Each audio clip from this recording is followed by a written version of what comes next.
मांगते रहेंगे उनके दरवाजों पर बैठकर। इसी मैंडेट के साथ उस वक्त धांधली क्यों थी और इसी मैंडेट के साथ आज धांधली क्यों नहीं है? हुकूमत को चलने ही नहीं। आज वजीर आजम कौन है? तो क्या ये अवाम के नुमाइंदा पार्लियामेंट है? अस्सलाम वालेकुम नाज़रीन इकराम, आप ये वीडियो देखिए फिर इस पर डिटेल में बात करते हैं। पेश कर सकूं, मुझसे पहले जनाब असद कैसर साहब जो बात कर रहे थे, उनका जो मुतालबा था, मेरे ख्याल में उनका मुतालबा सही था और जलसा करना उनका हक है और मैं उनके इस मुतालबे की हिमायत करता हूं। लेकिन जनाब स्पीकर, मसला यहां तक महदूद नहीं है कि हम जलसा कर सकते हैं या नहीं कर सकते। इस बात पर संजीदगी से गौर किया जाए कि हमारा मुल्क आज कहां खड़ा है।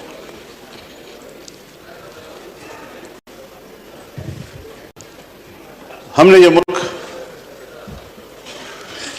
जिस जमहूरी अंदाज के साथ बरसगीर के मुसलमानों की ताईद से हासिल किया,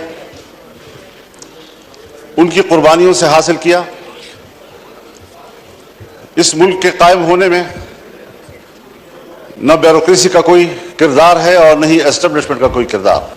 लेकिन इस बात को सोचा जाए कि आज अवाम कहां खड़े हैं और एस्टेब्लिशमेंट कहां खड़ी है। क्या वजह है कि मुसलसल ऐवान पर सवाल उठाया जा रहा है, हमारी अवामी नुमाइंदगी पर सवाल उठाए जा रहे हैं। क्या ये अवाम के नुमाइंदा पार्लियामेंट है या ये एस्टेब्लिशमेंट का तरतीब दिया हुआ पार्लियामेंट है?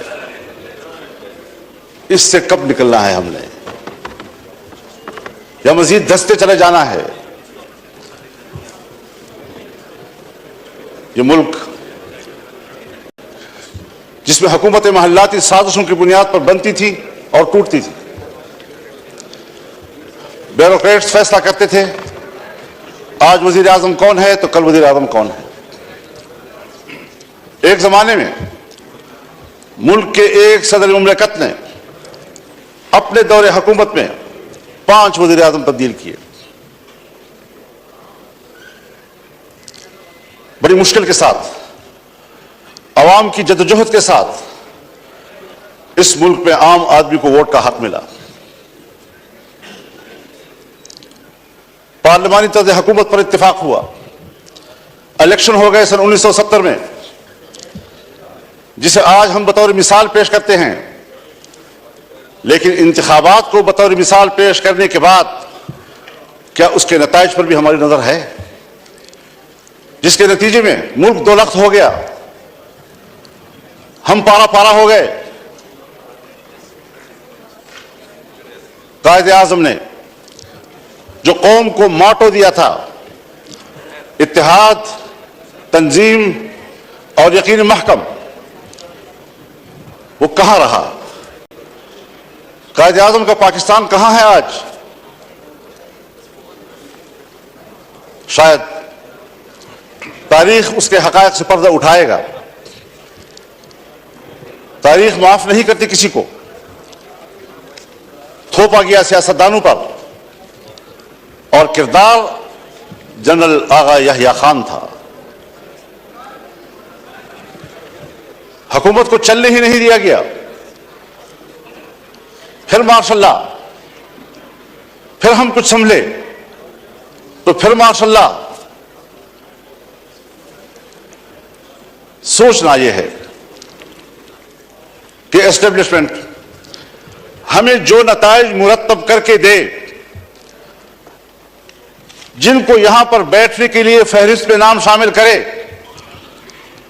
उस पर कब तक आप समझौते करते रहेंगे? कब तक हम ये सोचते रहेंगे, भीख मांगते रहेंगे उनके दरवाजों पर बैठकर? और जो इलेक्शन हुए हैं, हमें तो 2018 के इलेक्शन पर भी एतराज था, आपको भी एतराज था, पीपल्स पार्टी को भी एतराज था, मुस्लिम लीग नून को भी एतराज था, मेरे बुजुर्ग बैठे हैं उनको भी एतराज था। इस वक्त भी तो मैंडेट तकरीबन वही है, कुछ थोड़ा आगे पीछे।